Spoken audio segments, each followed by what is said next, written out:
উদ্ধৃতপত্রে কোন কোন বিষয়গুলো অন্তর্ভুক্ত হয় তা আমরা এখন দেখে নেব। দায় পাশ এবং সম্পত্তি পাশ। দায় পাশে আসে হচ্ছে মূলধন। মূলধন থাকলে সরাসরি আসে, তার সাথে নিট লাভ যদি হয় তাহলে যোগ করতে হয়, আর যদি নিট ক্ষতি হয় সেটাকে আমাদের বিয়োগ করতে হয়। উত্তোলন থাকলে বাদ দিতে হয়। পাওনাদার থাকলে সরাসরি যাবে। ব্যাংক জমা অতিরিক্ত, ব্যাংক থেকে জমার অতিরিক্ত ঋণ নিলে উত্তোলন করলে সেটা হচ্ছে যোগ করতে হবে। প্রদয় বিল থাকলে সরাসরি যাবে। বন্ধকি ঋণ সরাসরি যাবে। সাধারণ সঞ্চয় সরাসরি যাবে। খরচ যদি বকেয়া থাকে সেটা দায় হয়, তাহলে দায় সরাসরি যাবে। ঋণ সরাসরি একটা দায়, এটা সরাসরি যাবে। অগ্রিম প্রাপ্য আয়, আয় যদি অগ্রিম পাওয়া যায় তাহলে দায়, এটা সরাসরি যাবে।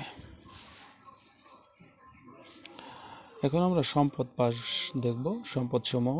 হাতে নগদ, হাতে যে টাকা থাকে সেটা হচ্ছে হাতে নগদ, এটা সম্পত্তি পাশে সরাসরি যাবে। ব্যাংক জমা একটা সম্পদ, সেটা সরাসরি যাবে। প্রাপ্য বিল একটা সম্পদ, সরাসরি যাবে।